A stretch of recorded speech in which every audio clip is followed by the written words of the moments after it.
All right, everybody, we're back. Just a kind of a continuation off of the last video. Now we're going to talk about factoring trinomials when the a value is not equal to 1.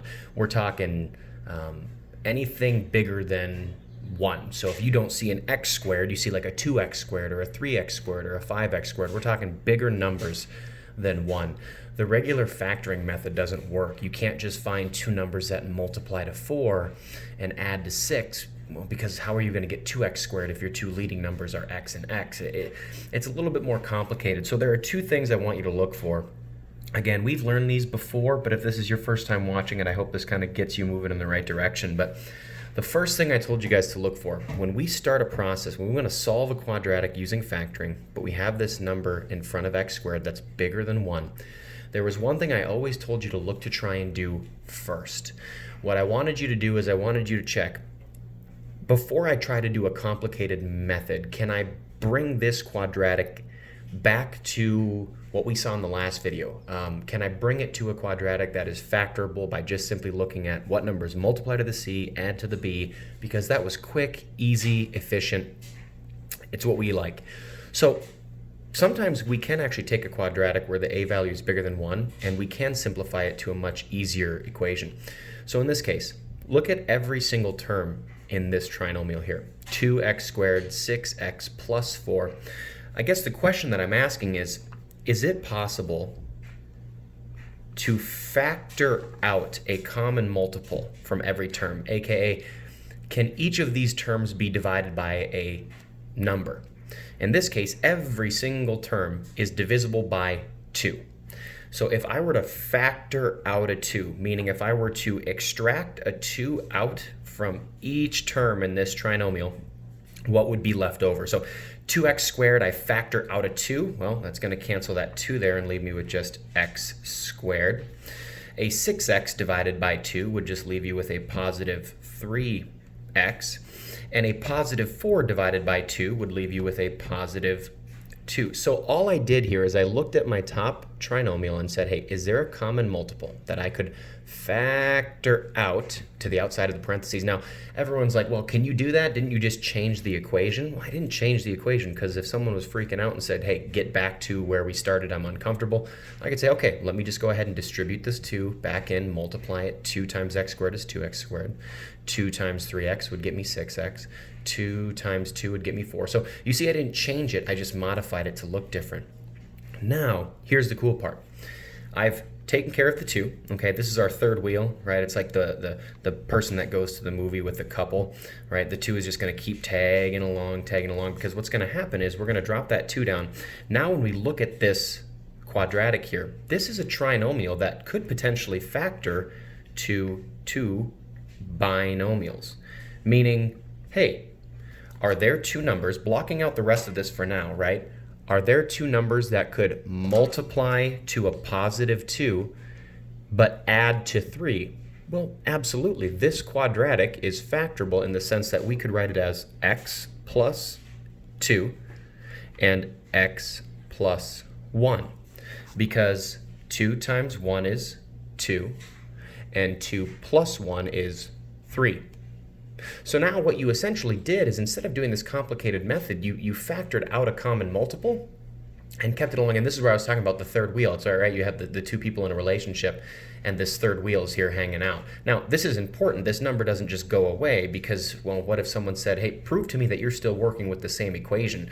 Well, if I just removed that 2 and distributed this, the term that you guys know I don't always like, FOIL, first, outside, inside, and last, if I were to multiply this back out, well, this would get me back to here. But remember, the original equation was 2x squared plus 6x plus 4. So you can't just drop this 2 and get rid of it. It still needs to be here to keep this equation the same. So the question is, does this affect my solutions? Well, let's look at each individual factor. Could 2 ever become 0? Well, no, it's just a regular factor. So unfortunately, not unfortunately, but this factor doesn't determine what our solution is. Remember, we're trying to figure out, when will this entire quadratic end up becoming 0? What numbers for x do I have to plug in? Well, this factor of 2, it doesn't have any x in it, so there's no way for this to come to 0. So let's skip to the next one. When will x plus 2 become 0? Well, if x was a negative 2, Negative 2 plus 2 would be 0. So this is one of my solutions. Let's look at the other factor, x plus 1. Could x plus 1 ever become 0? Well, absolutely. If x was negative 1, then this factor would go to 0, and the whole thing would go to 0. So everyone always asks, does this 2 play a role in my solutions? No, it does not, but you cannot get rid of it. If I'm asking you for the final factored form and you didn't include this 2, it would be considered wrong because the 2 is going to help us get back to our original equation if we ever needed to. But these would be your 2 solutions. So always check your quadratic before you start factoring and trying to do a complicated method. Is there a common multiple you can factor out? If you do, you'll be left with a regular quadratic that may be like the simple version we saw from the other day. Now, we scoot over to one like number 2. Now, number 2, let's still check, right? Is there a common multiple that I could factor out that every term could use? Well, 3. Okay, 3 is divisible by 3. 8 is not divisible by 3. That won't work. Well, there's no common multiple, so we're stuck. We can't use this method anymore. So now we have to do what's called the AC method, okay? Now, I've taught you guys this, and there are different ways that the people online will do the AC method, but here's the version that I went over with you folks throughout the year. The AC method essentially says this. Take your A value and multiply it by your C value. Okay, so in this case, it's going to be 3 times 4. Okay? So I'm going to do my steps for the AC method over on this side. I'm taking my A times my C. 3 times 4, and that will give me, okay, I'm going to do this down here just from a space perspective. That gives me 12. I took A times C and got 12. Now the process is going to seem kind of familiar here. We want to find 2 numbers that multiply to 12 that add to 8. It kind of seems like the method we just did. So we're going to do 1 times 12, right? 2 times 6, 3 times 4, and that's all of them. Okay, now the question is, we just took A times C and got 12. We found all of our multiples of that number. And is there a combination of these 3 that will give us 8? Well, most of us are going to jump for joy and say, yeah, absolutely. 2 times 6. That multiplies to 12 like you wanted and adds to 8. Now, what we did is once we found our magic combo, okay, I used to put this in bold, but I said with these 2 numbers, we're going to set up what's called temporary factors. Emphasis on the temporary here, okay? Temporary factors, positive 2 and positive 6. So underneath here, I'm going to put x plus 2 times x plus 6, right? These are temporary factors. Temporary meaning they're not permanent. We're not done here. Don't tell me that the solutions are negative 2 and negative 6 because they are not. So they're temporary because we still have a couple more steps. Once I get to my temporary factors, underneath each of these constant terms, I am going to put a number. Now, it's not just a random number.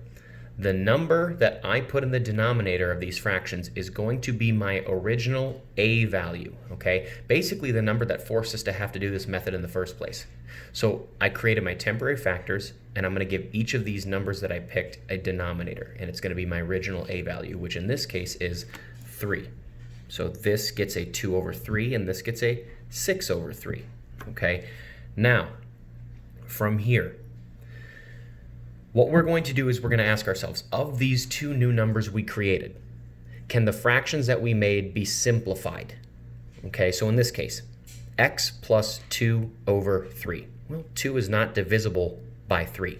So why did we put this here, and what do we do with it? Well, here's what it is. If the fraction doesn't simplify, what we do is you take this denominator that got unused, okay, and we are going to scoot it out in front and turn it into a coefficient in front of the x, which would create this factor here. We scoot the 3 out in front of the x, so this would give us 3x, and the plus 2 now gets its own little home again. Okay, again, 2/3 did not simplify, so I moved the 3 out in front of the x and created 3x plus 2. Okay, let's look at the other factor. X plus 6 over 3. Well, 6 is divisible by 3. That would just leave us with x plus 6 divided by 3 is 2.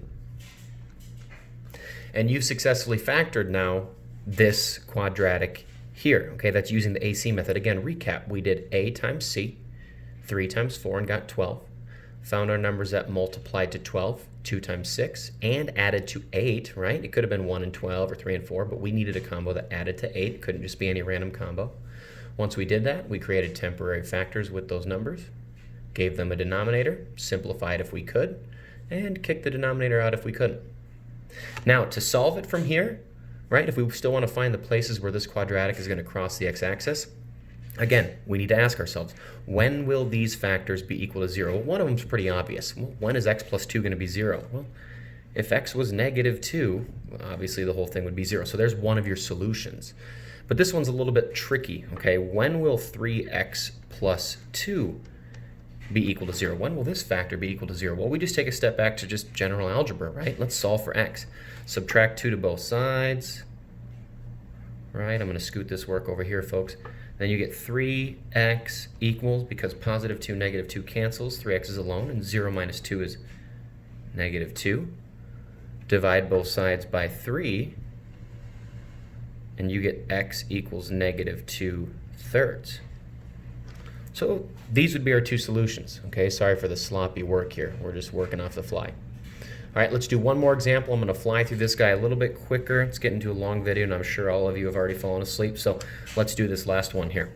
Okay, again, can I factor out a common multiple? 5, 12, 9, none of them have a common number that they all multiply or can have divided out of them, so we're going to have to go to the AC method. Again, the AC method says take your A times your C. In this case, I am going to take 5 times negative 9. Okay, I'm going to take 5 times negative 9, and that's going to give me negative 45. Now, for time's sake, you guys could list all the multiples of negative 45 you want, but eventually you're going to stumble across the fact that, right, oh, sorry, take A times C, 5 times negative 9, you get negative 45. Now, when you list all your multiples, you're trying to find the combo that will multiply to negative 45, okay, but add to 12. So once you list all of them, you'll eventually stumble across 15 times a negative 3. 15 times negative 3, negative 45. 15 plus negative 3, positive 12. This is a golden combo. We love it. It works. Now remember, with these numbers, we're going to generate temporary factors. So this would be x, positive 15, so x plus 15 times, okay, negative 3, x minus 3. Okay, so again, temporary factors. We're not done yet. Underneath each of these numbers, we're going to give it a denominator. We're not just going to put a random number in here. It's our original A value, which in this case is 5. So it's going to be 15 over 5 and 3 over 5. Okay, we're giving each a denominator of the original A. Next step, simplify the fraction if possible. In this case, x plus is 15 divisible by 5? Well, the answer is yes. That will come out to 3. And this one is, well, is 3 divisible by 5? No, it is not. So what we do is we take that 5. It didn't get used, but we're going to give it a purpose here. We're going to kick it out in front of the x. And that's going to leave us with 5x minus 3. And now you've successfully factored it. Again, I haven't done this yet, and I probably should have, but you could take this binomial times binomial right now and distribute it back out, right? You could FOIL it, and it should get you back to the original quadratic you started with. If it doesn't, we made a mistake somewhere, okay? But let's get back to it. Let's solve this quadratic now that we've factored it. When will x plus 3 be 0? When will this factor be 0? Well, again, pretty obvious to see. If x was a negative 3, the factor would be 0. But this guy here, what about 5x minus 3? This one's not so obvious, right? When will 5x minus 3 give me 0? When would that factor be 0? Well, we could add 3 to both sides, solving this algebraically. We'd get 5x equals 3. Divide both sides by 5. And we would get x equals 3/5, right? So we have solution number 1 and solution number 2. So these would be what you'd write down on your final answer, okay? So kind of a crash course, a little bit of a makeshift way to review it, but again, we're factoring trinomials or solving quadratics by factoring when the A value is not 1. We use the AC method, okay? If you follow these steps, you should be able to get any of them done from the assignment. All right, guys, get to work.